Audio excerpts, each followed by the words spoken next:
BC news కి స్వాగతం.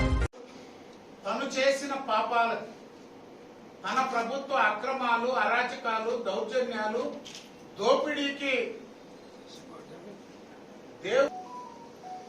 93% సీట్లు వచ్చిన భారతదేశంలోనే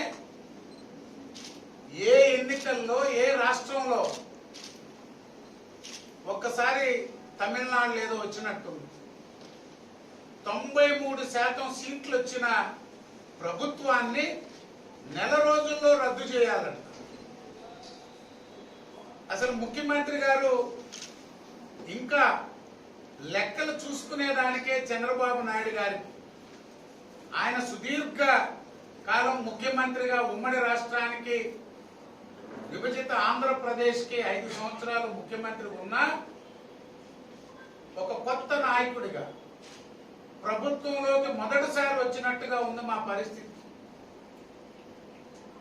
50 రోజులు దాటిపోయినా ఎక్కడ ఏం జరిగిందో, ఏ శాఖలో ఏమి లోన్లు తెచ్చారో, ఏ శాఖలో ఏం కుదో, కాంగ్రెస్ పార్టీ ప్రభుత్వం, వైఎస్ఆర్ కాంగ్రెస్ పార్టీ ప్రభుత్వం ఇవన్నీ నిలిపింది వైఎస్ జగన్మోహన్ రెడ్డి కుటుంబం. మీరా మా గురించి మాట్లాడేది? వేల ఎకరాలు, ఒక్కొక్క జిల్లాలో వేల ఎకరాలు బయటకు వస్తున్నాయి. ఈరోజు మదనపల్లి సబ్ కలెక్టర్ కార్యాలయం తగలబెట్టింది చూశారు. వేల ఎకరాలు బయటకు వస్తున్నాయి.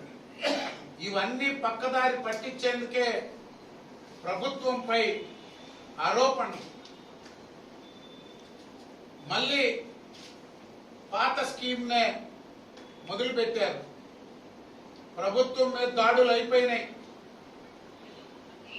విజయసాయి రెడ్డి గారు మళ్ళీ కులం కోణం మొదలు పెట్టారు. కమ్మ సామాజిక వర్గం గురించి మళ్ళీ మొదలు పెట్టారు.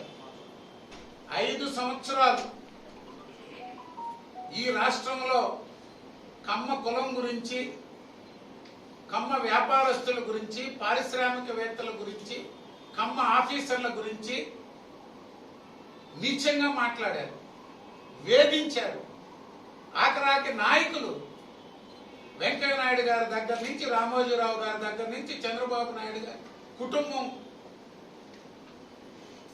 నోటికొచ్చినట్టు మాట్లాడి ఒక విద్వేషాలు రెచ్చగొట్టి కులాల విభజనకి ప్రయత్నం చేశారు. దానికే దిక్కుదోచినటువంటి పరిస్థితి, అయోమయ పరిస్థితి రాష్ట్రం. జగన్మోహన్ రెడ్డికి, వైకాపాకి రాద్ధాంతం చేయడం తప్ప ఓ సిద్ధాంతం లేని పార్టీ, ఓ పద్ధతి పాడు లేని పార్టీ నాయకుడు వైకాపా నాయకుడు, ముఖ్యమంత్రి, మాజీ ముఖ్యమంత్రి జగన్మోహన్ రెడ్డి. వైఎస్ఆర్ కాంగ్రెస్ పార్టీ నేతలు, ముఖ్యమంత్రి నుంచి మంత్రులు, నాయకులు దోచేసిన లక్షల కోట్ల దోపిడీని ఏ ఆర్థిక నిపుణుడు లెక్కలు తేల్చలేనటువంటి పరిస్థితి రాష్ట్రం. ముఖ్యమంత్రి జగన్మోహన్ రెడ్డి గారు పాపం ఆయన అధికారంలో దేవుడు రాసిన స్క్రిప్ట్ అని చెప్పాడు. ఆయన అధికారంలోకి వస్తే ముఖ్యమంత్రిగా జగన్మోహన్ రెడ్డి గారు చెప్పిన మాటలు దేవుడు రాసిన స్క్రిప్ట్, ఇది ప్రజల విజయం అని మాట్లాడిన ముఖ్యమంత్రి